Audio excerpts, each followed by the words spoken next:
अस्सलाम वालेकुम नाज़रीन, मैं हूं राव दिलशाद हुसैन और आप देख रहे हैं सिटी न्यूज नेटवर्क का डिजिटल प्लेटफॉर्म। आज हमारे मेहमान हैं सूबाई वज़ीर तालीम राना सिकंदर।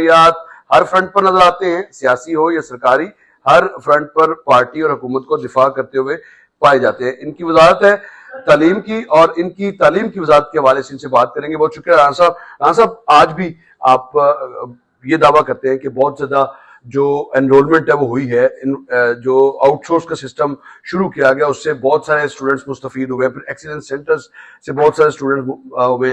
लेकिन दूसरी जानिब दावा ये किया जाता है कि 2 करोड़ बच्चे आज भी स्कूल से बाहर है। इसकी क्या वजह है? अच्छा, पहले तो मैं ये फैक्ट स्ट्रेट कर दूं कि ये फिगर है 60 लाख से 1 करोड़ 10 लाख के दरमियान जो लोगों ने हमें बताई। और जब मैंने उनसे सवाल किया कि किधर है किस मोहल्ले में कितने, तो किसी के पास डेटा नहीं था। तो हमने इस साल अपनी 3 तहसीलें लोकेट की और इसी तरह पब्लिक प्राइवेट पार्टनरशिप से एक एनरोलमेंट बढ़ी, दूसरी बड़ी स्कूल मील प्रोग्राम से, और तीसरी हमारे सरकारी स्कूलों के सरकारी मेयारी स्कूल। तो हम इन तीनों को क्लब करके हमने ये मॉडल बनाया कि अगर इन तीनों को मिला के हमने पिछले साल बच्चों की एनरोलमेंट थी 11 लाख, इस साल है अल्हम्दुलिल्लाह 27 लाख। तो एक तो हम इसे एक्सपैंड कर रहे हैं, दूसरा हम हर बच्चे को नादरा से लिंक कर रहे हैं। हमने ऑलरेडी पैसे पे कर दिए और वो भी अपने गवर्नमेंट से, एक्सचेकर से नहीं, डेवलपमेंट पार्टनर्स की जो ग्रांट थी उससे। एसडीजीज हमारा एक कंपोनेंट है जो ग्रांट दी हमारी परफॉर्मेंस पे हमें, वर्ल्ड बैंक फंडेड एक प्रोजेक्ट है और उसके थ्रू हम प्राइवेट स्कूल्स और पब्लिक सेक्टर स्कूल्स के हर बच्चे को मैप कर रहे हैं। इसी के थ्रू हमने 18 लाख बच्चे निकाले हैं जो सिस्टम में थे ही नहीं। तो अब लेट से हम जहां खड़े हैं लाहौर के इस मोहल्ले में किस घर में कितने बच्चे आउट स्कूल है उन्हें मैप डेटा सर आपके पास है? अब आ गया। कब तक स्कूल में इनकी एनरोलमेंट 100% कब तक होगी? सर देखिए, नवा साल में, अगले साल में? मैं ये समझता हूं कि हमारा 3 ईयर टारगेट ये है कि आउट ऑफ स्कूल चिल्ड्रन अगर 100 साल में 77 ईयर्स में इतने जमा हुए तो हम उसे 50% जरूर कम करें। ठीक है। और अगर हम ये करने में कामयाब हो गए तो हम पहला सूबा होंगे पूरी दुनिया का जिन्होंने एक टेन्योर में 50% आउट ऑफ स्कूल चिल्ड्रन। 50% यानी आपके ख्याल में बहुत बड़ी अचीवमेंट होगी। अच्छा, ये बताएं कि स्कूल्स में डेवलपमेंट के हवाले से हम देखते हैं कि बहुत ज्यादा, अगर जरूरत 3 कमरों की, 3 कमरे 30 लाख में बन सकते हैं, लेकिन जब हम उनके बिल देखते हैं, बजट देखते हैं, तो वो पता चलता है कि 4 करोड़ लग रहा है, 5 करोड़ लग रहा है। इसको किस तरह से आप ओवरकम करेंगे? ये जो एक्स्ट्रा जो एक्सपेंडिचर्स हैं, क्या आपके पास फार्मूला ऐसा है कि कम से कम खर्च बालानशी हो सके? अच्छा, आपने बहुत अच्छा सवाल किया और मैं शुक्रगुजार हूं कि आपने इस तरफ तवज्जो दिलाई। हम करेंगे नहीं, हम कर रहे हैं। ठीक है। हमने तमाम वो डिपार्टमेंट्स जो कमरा 50 लाख का 45 लाख का बनाते थे उन्हें खुदा हाफिज कह दिए। हमारे स्कूलों में कमरा बन रहा है 12.5 लाख का। 2000 कमरे बन गए और अगले 3 महीने के अंदर 25,000 ऐसे कमरे बनाने जा रहे हैं। अगर 3 माह के अंदर, और 25,000 कमरों की कॉस्ट अगर पिछली गवर्नमेंट के हिसाब से देखें तो बनती है 1 अरब प्लस। हम बनाने जा रहे हैं 38 बिलियन में। कौम के टैक्सों का पैसा भी बचा रहे हैं और शुक्रिया आपके मशवरे का, हम ऑलरेडी ये काम। अच्छा, ये बताएं कि बहुत ज्यादा फीसों के हवाले से पेरेंट्स की चीखें निकलते हुए हम देखते हैं कि फीसें नहीं पूरी, ऑलरेडी महंगाई की बहुत ज्यादा इश्यूज हैं, फिर फीसें बहुत ज्यादा प्राइवेट सेक्टर में। प्राइवेट सेक्टर को चूंकि मुंह और घोड़ा है, इसको नकेल डालने के लिए कोई स्ट्रेटेजी है आपके पास? देखिए और सब इसमें कंट्रीब्यूशन भी है प्राइवेट सेक्टर की, अगर सरकारी कोई शक नहीं इसमें कि जब जॉब्स के हवाले से, अदरवाइज भी अगर हमारी यूं जा रही थी परफॉर्मेंस, अब यूं हुई है। हमने इसको ऑलरेडी पायलट कर लिया, बड़ा सक्सेसफुल, जलालपुर पीर वाला। यानी पहले इंडियन एयरफोर्स की तरफ नीचे जा रही थी, अब अल्हम्दुलिल्लाह पाकिस्तान एयरफोर्स की तरफ ऊपर जा रही है। तो इसका हमने हालिया निकाला। जब तक हम अपनी परफॉर्मेंस इंक्रीज नहीं करेंगे, बेहतर नहीं करेंगे, उन पे प्रेशर कैसे आएगा? सो जलालपुर में पहला पायलट हो गया। आपसे रिक्वेस्ट है कि अपने नुमाइंदे से वो वीडियो मंगाएं जहां पे 61% बच्चे तमाम प्राइवेट स्कूलों को छोड़ के जलालपुर पब्लिक स्कूल, हमारा सरकारी स्कूल ज्वाइन कर चुके हैं। वैसे 300 इस साल बना रहे हैं, अगले 4 साल में वैसे 1500 स्कूल बनाएंगे और अगले साल सर्दियों तक मेरा आपसे वादा है कि आपके प्राइवेट स्कूल्स की फीस में विजिबल। अच्छा, ये बता दें कि इस्लाहात के हवाले से पंजाब काबीना ने एक जो एजेंडा था वो पंजाब काबीना के हालिया इजलास में वो अप्रूव किया है।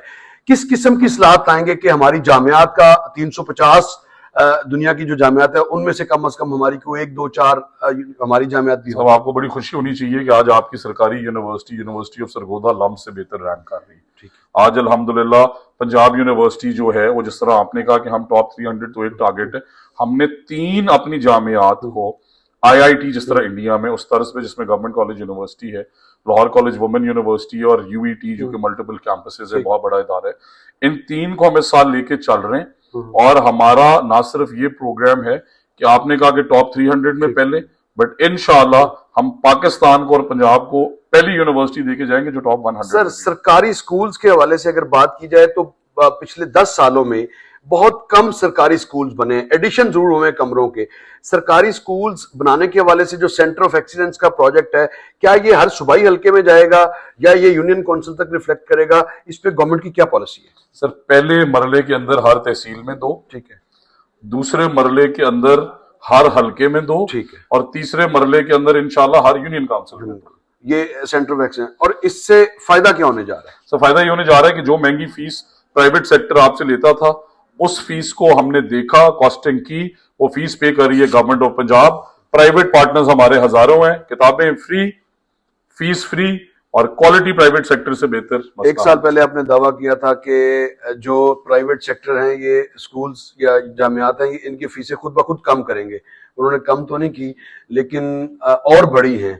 अब इसके हवाले से क्या मैं आपके फैक्ट करेक्ट कर देता हूँ कि इस साल आपकी जो प्राइवेट यूनिवर्सिटीज हैं उनकी फीसें स्टैग्नेंट हैं, वो नहीं बढ़ा सके। उसकी वजह क्या है कि मैं आपको 3 यूनिवर्सिटीज के नाम ले देता हूँ। आपने ये भी कहा था कि हम इनको मजबूर करेंगे।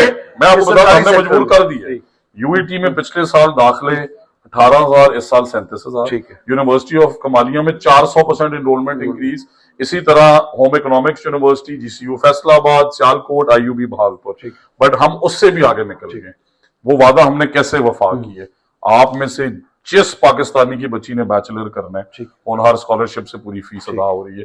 किसी पे फाइनेंशियल बर्डन है, और वो पब्लिक और प्राइवेट का कोई फर्क नहीं है। आप यूएमटी पढ़ें, आप लम्स पढ़ें, आप नस्ट पढ़ें, आप यूईटी पढ़ें, सरकारी या प्राइवेट जिस जामियात में पढ़ें, आपकी फीस फ्री है। होनहार जो बच्चों का स्कॉलरशिप है, लैपटॉप है, ई बाइक्स हैं, ये मंसूबा बढ़ेगा, जारी रहेगा या रुकेगा?